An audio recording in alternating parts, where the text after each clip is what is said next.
ואני רציתי לדבר קצת על Distributed Locking ב-Node.js, איך עושים את זה, פיטפולים בדרך, וקצת מה למדנו בדרך. אז בואו נתחיל קצת. גם אני חושב שללמוד באקדמיה זה לאו דווקא הדבר הנכון היום, והייתי בתחושה הזאת הרבה שנים, עד שכמה פעמים בקריירה יצא לי שהלימודים שלי צצו לי קצת ב-back of my mind, ואפשרו לי לפתור בעיות שאני לא יודע אם הייתי פותר אחרת. אז קצת עליי, את השורת קוד ב-Node.js הראשונה שלי כתבתי אי שם לפני 15 שנה. בשבע שנים האחרונות אני מתעסק בפיימנטס בחברת רמיטלי, יש לי עוד חודש שם ואז אני יוצא לחופשי. ומה שאני אוהב זה בעיקר מערכות מבוזרות, בעיות קשות, לפתור אותן, בעיות של דאטה ושל מערכות מסובכות. אז כולנו רוצים מערכות שעובדות בפרפורמנס גבוה, מהר, ובדרך כלל הפתרון לזה זה concurrent systems. כמו שסתיו אמרה קודם, אנחנו צריכים מערכות שיודעות לרוץ בצורה מקבילית, וככה לקבל הרבה throughput. מה הבעיה עם זה? אז בואו נלך קצת לדומיין שלי, לדומיין של payments. נניח שלקוח, במקרה שלי, רוצה לשלוח כסף לחול. רוצה לעשות cross border transaction, הוא יוצר את הטרנזקציה, הטרנזקציה מגיעה לשרת שלנו, ואנחנו שולחים אותה לבנק שנמצא בצד השני של העולם. בו בזמן, מאיזושהי סיבה, ה-CS agent החליט שהוא רוצה לבטל את הטרנזקציה. מה יקרה עכשיו? הטרנזקציה תעבור, לא תעבור, בעצם אנחנו מגיעים לאיזשהו מצב סוג של רולטה של איפה אנחנו נמצאים, האם טרנזקציה תצליח בהצלחה, תיכשל, ובפועל יכול להיות גם מצב ששניהם יקרו, גם נבטל את הטרנזקציה וגם הלקוח יקבל את הכסף. זה יכול לעלות הרבה כסף לחברות פיימנטס, ולנו זה עלה מאות אלפי דולרים גם בחלק מהבאגים שהיו לנו. אז איך פותרים את זה? בגדול, אנחנו רוצים לייצר איזשהו סדר בפעולות שהן קשות ומסובכות שיכולות לגרום ל-race condition ביניהם. אז לדוגמה כאן אנחנו רוצים לייצר סדר בין השליחה לרשת לבין הביטול. האזור הזה והיכולת לבוא ולהפריד ביניהם נקרא mutual exclusivity, והמטרה שלנו היא לפני כל פעולה לוודא שאנחנו במקום טוב, לבצע אותה. במקרה הזה, כמו שאתם רואים, הגענו בהתחלה, שלחנו לרשת, הטרנזקציה הצליחה, הגיעה הפקודה לבטל, אבל בגלל שהיינו בסטייט של transaction fulfilled, אז הטרנזקציה נשארה שם ולא התבטלה. במקרה הזה הלקוח לא קיבל חזרת הכסף, הוא קיבל אותו רק פעם אחת. עכשיו, זה נשמע פשוט, אתם יודעים, סינכרוניזציה, אנחנו יודעים לעשות את זה כבר המון שנים, אבל מה קורה כשזה לא באותו פרוסס, לא באותו מחשב, ויכול להיות שגם לא באותו דאטה סנטר, זה יכול להיות שזה אצלי בחברה שלי ובסרוויס מרוחק, בכלל בסרוויס של הבנק שאני עובד איתו. איך אני עושה את כל האורכסטרציה והסינכרוניזציה בין השלבים? אז אנחנו נעבור פה על כמה פתרונות ועל המסע שהיה לנו במהלך הדרך, ואיך הגענו בסוף לפתרון שעבד לנו. אז פתרון ראשון הוא להשתמש פשוט ברדיס. פתרון מאוד ידוע, נקרא Redlock. מה שעושים עבור כל ריסורסים שרוצים לצרוך, מייצרים קי ברדיס, ומנסים לשים בו ערך. אם הוא לא קיים, שמים בו ערך, ורואים שבעצם מה שאנחנו שמים זה לדוגמה את ה-Process ID שלנו, את ה-Transaction ID שלנו, וככה אנחנו יודעים שאנחנו תפסנו את הלוק. בינתיים, אם זה תפוס כבר, אני מחכה עד שזה ישתחרר. ברגע שמשתחרר אני יכול לעשות set לקי ולהמשיך הלאה. ובנוסף מה שנהוג לעשות במערכות מבוזרות, כי כמו שאתם יודעים, נודים יכולים ליפול, שמים expiration, איזשהו TTL על הקי, כדי שאם הפרוסס מת, בעצם הלוק ישתחרר אוטומטית ונוכל להמשיך. אז רמז, סתיו נתת לי, טוב, קצת הסברתי את זה, אז נדלג על זה. איפה זה יכול להישבר? אז סתיו נתת לנו רעיון, מה קורה אם יש לנו איזשהו event loop freeze? במקרים שקראו לנו, GC תקע את הפרוסס לכמה שניות. בדרך כלל הספריות האלה, מה שהן עושות, הן שולחות איזה שהן heartbeats, כדי שרדיס לא ינקה את הקי, ואז נוצר לנו איזשהו GC freeze באזור כאן, הקי expired, ואז הפרוסס השני יכול היה לבוא ולבצע את הפעולה. גם אם TTL היה יותר ארוך, אתה אף פעם לא יכול לדעת מה יקרה, וגם יכול לקרות מצב שיהיה לך איזשהו פרוססינג שהוא היה ארוך, גם 5 דקות, ואתה תמיד תיפול שם באיזשהו מקרה שלא כיוונת כמו שצריך את ה-TTL. אז זאת היא בעיה, ואנחנו שוב מגיעים לאותה רולטה בעצם, שאנחנו לא יודעים האם A קרה, הסתיים כמו שצריך, לא הסתיים כמו שצריך, ופה זה הביא אותנו לפתרון השני. מה הפתרון השני אומר? אנחנו עכשיו רוצים לעשות אורקסטרציה. בעצם כל פעולה אנחנו נעטוף אותה בטרנזקציה, ובאמצעות אורקסטרציה של הטרנזקציה נדאג שיש לנו נעילה כמו שצריך ושחרור של האובייקט. אז איך נראית טרנזקציה? בעצם כל טרנזקציה היא סוג של מכונת מצבים, כל ריבוע פה מייצג איזשהו מצב, וכל חץ מייצג לנו מעבר בין המצבים. אז במקרה שלנו, אנחנו דאגנו לעטוף כל פעולה שהיא פעולה כבדה, יש לה פוטנציאל רייס קונדישן, דאגנו לעטוף אותה בטרנזקציה, כשהשלב הראשון של הטרנזקציה, לפני שמתחילים, הוא בעצם לוק.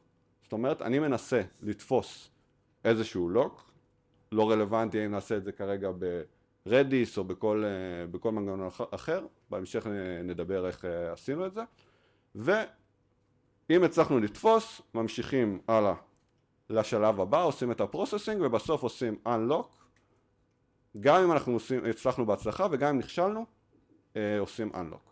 עכשיו, מה הפתרון הזה נותן לנו? בעצם ברגע שאני עושה את הפתרון הזה, יש לי איזשהו רכיב שדואג לעשות אורקסטרציה לטרנזקציה הזאת, והוא דואג לשחרר את הלוק כשהוא יודע שהטרנזקציה הסתיימה. או שהיא נכשלה, או שהיא הצליחה. עכשיו, מה עוד הוא דואג לעשות? במידה ופרוסס נפל, הוא דואג להעלות מחדש את הטרנזקציה, ולהגיע בדיוק לנקודה שבה הטרנזקציה רצה. ואז ככה אנחנו דואגים שגם אם הטרנזקציה נפלה באמצע, הכל ישתחרר. וביטלת את ה-TTL? כן. עכשיו, האם זה יכול להישבר? כן. בואו נחזור חזרה לשקף הקודם. איפה זה יכול להישבר? בעצם מה שאמרתי שפה, ברגע שאני עושה לוק, אני צריך, אם הריסורס כבר תפוס, אני צריך לחכות שהוא ישתחרר. איך אנחנו מחכים שמשהו ישתחרר? במקרה שלנו השתמשנו בפולינג, שכל פעם, כל כמה שניות, ניסה לבוא ולבדוק האם הקי ישתחרר. ופה נעוצה בעיה, כשרוצים לייצר מערכות, יש פה בלנס עדין בין throughput לבין CPU load. ככל שנייצר frequency יותר גבוה, נייצר לואוד על המערכת, לואוד מלאכותי. מצד שני, אם הפריקוונסי יהיה נמוך מדי, נאבד throughput. אז הנוהג בתעשייה הוא להשתמש, ה-best practice הוא להשתמש ב-exponential backoff, שאומר כזה דבר, אני רץ ובצורה אקספוננציאלית, כל פעם מגדיל את ה-weight שאני עושה, שישתחרר המנוי. מה זה יוצר? כמובן, הגיע סופש, במקרה שלנו הגיע חג, ופתאום היה לואוד על המערכת. מה שקרה, ריסורס יחיד, ניסו לגשת עליו הרבה פרוססים, ומה שקרה זה שהרבה מאוד פרוססים התחילו לעשות exponential backoff, ונוצר מצב שהגענו לחלק הרחוק של exponential backoff, וכל הפרוססים חיכו שניות, ופשוט הגענו לאיזשהו פלטו של מה המערכת יכולה לבצע. כי כל פעם, כל 10 שניות הוצאנו עוד הודעה, וכשקיבלנו ספייק של 10,000 הודעות, זה יכול לקחת כמה שעות, אם לא ימים, עד שזה קרה.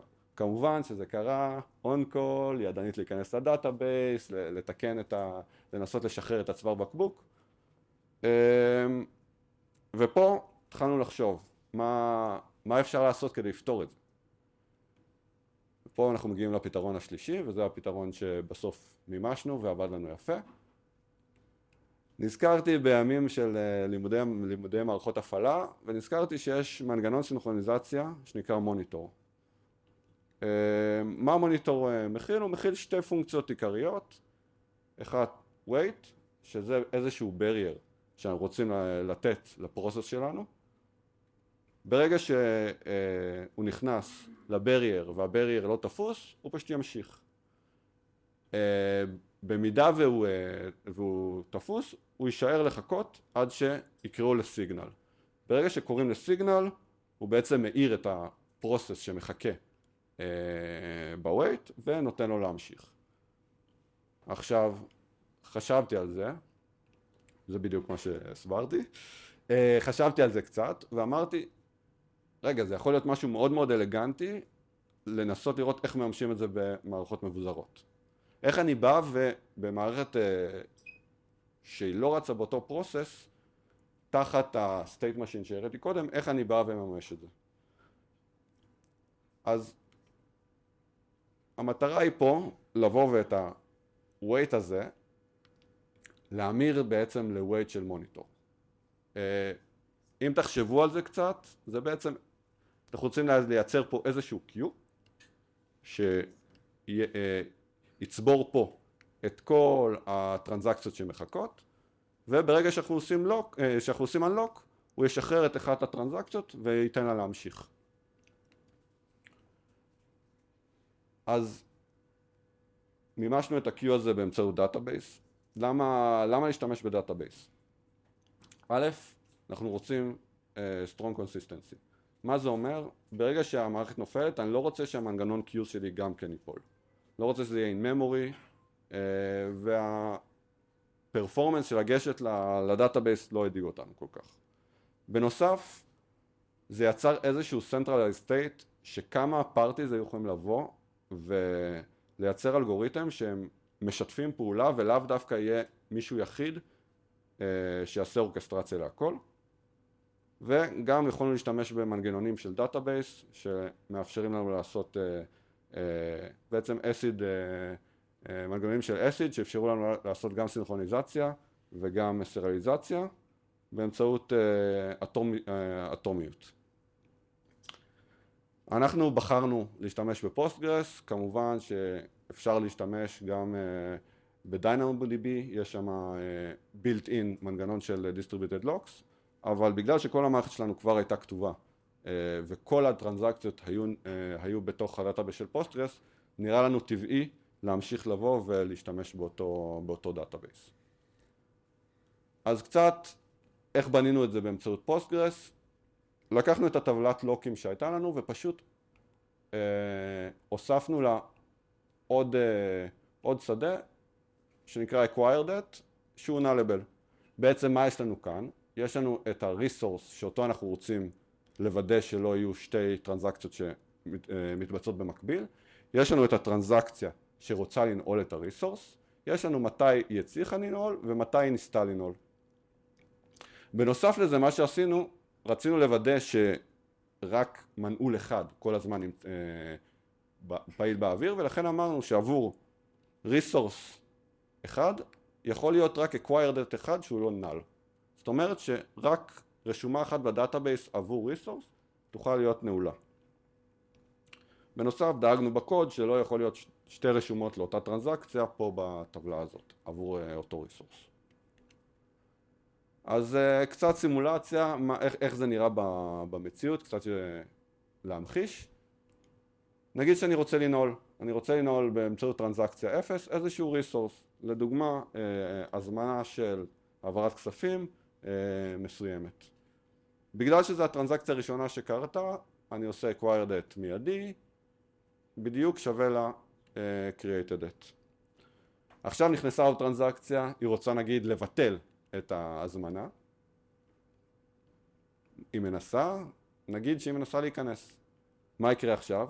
בגלל שיש לי איזשהו unique constraint, ישר אני מקבל unique violation, ואני לא יכול להכניס את הרשומה לדאטאבייס.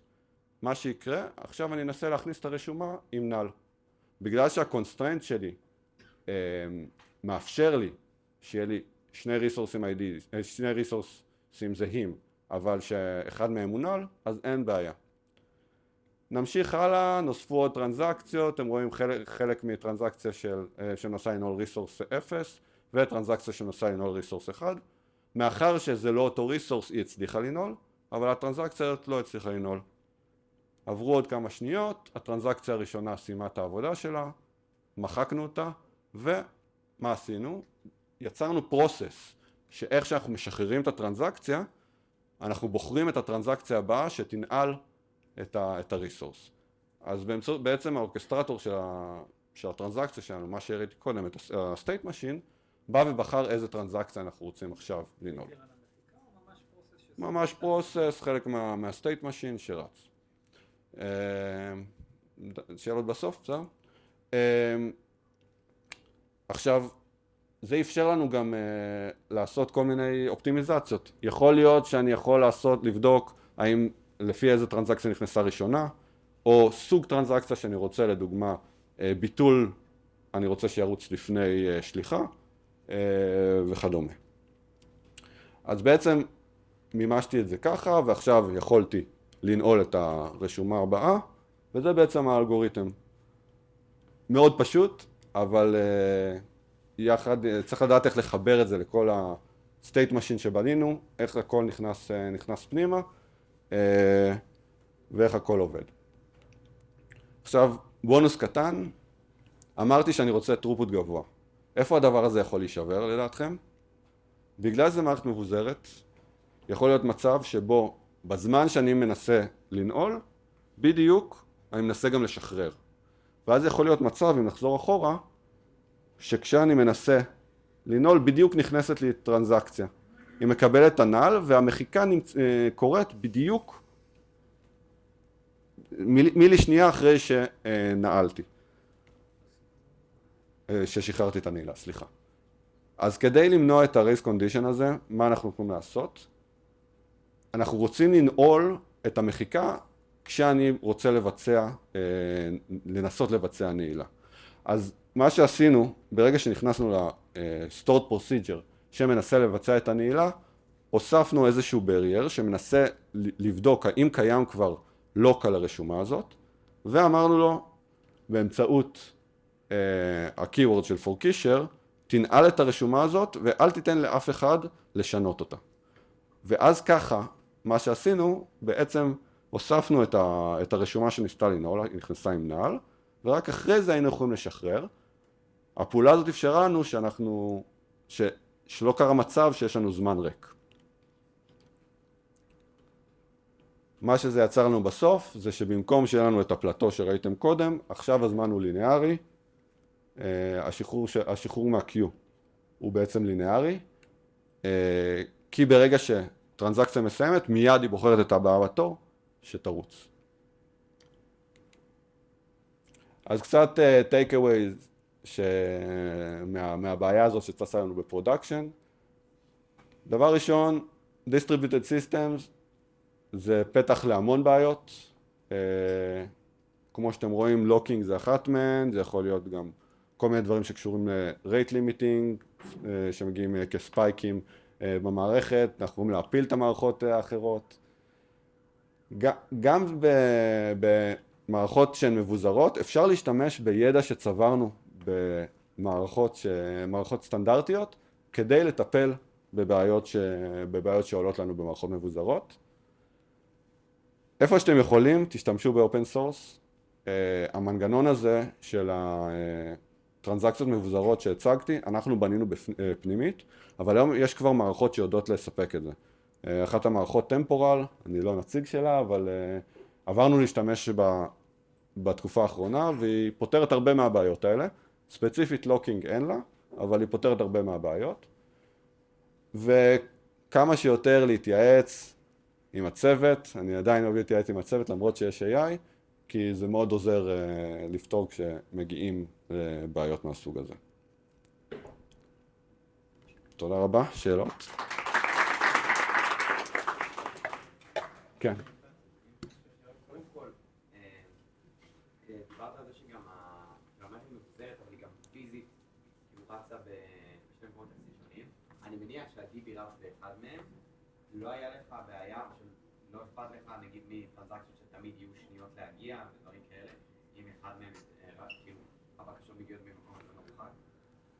אז זה לא היה בעיה מהבחינה הזאת, כי בדרך כלל הטרנזקציות מקובצות לפי גיאוגרפיה. זאת אומרת, אם אני ארצה לעבוד, הנעילה מהבחינה הזאת תהיה או טרנזקציה של לקוח ספציפי, ואז לרוב זה יהיה ממקום מסוים, או שזה יהיה, לדוגמה, אני אנסה לנעול חשבון בנק ריכוזי, מרכזי, שבו, לדוגמה, הוא אירופאי, ואז יקרה תמיד מאיזשהו, במקרה הזה שהצגתי, זה היה, פתאום קיבלנו batch file, שהציף לנו את ה-API עם 7,000 הפקדות לאותו חשבון. אז הסדר לאו דווקא כל כך חשוב, כמו שאמרתי, אפשר את המנגנון אחר כך שאנחנו מתעדפים לפי סוג הטרנזקציה. ואז להגיד, טרנזקציות שהן יותר חשובות לי, או של לקוחות שהן יותר חשובים, אני אעשה קודם. אבל לא הייתה לנו, מהבחינה הזאת זה פחות בעיה. והסטייט המרכזי אפשר לנו באמת לייצר כל מיני אלגוריתמים שאפשרו לנו לבחור בצורה יותר טובה את הטרנזקציות. כן. תהליך המחיקה של Active Lock ויצירה של לוק חדש, אתה עושה את זה כטרנזקציה, נכון? כן. אז השאלה הייתה לגבי המחיקה של טרנזקציה, המחיקה של נעילה ויצירת נעילה חדשה. אז בגדול מימשנו את זה ב-Stored Procedure, והשתמשנו, המנגנון שהראיתי זה לא זה, המנגנון שהראיתי בעצם של פורקישר משתמש בטרנזקציות, והכל מומש באמצעות Stored Procedure שרצים בפוסטגרס, ואפשרו לנו לייצר בעצם את הסוג טרנזקציות הזאת.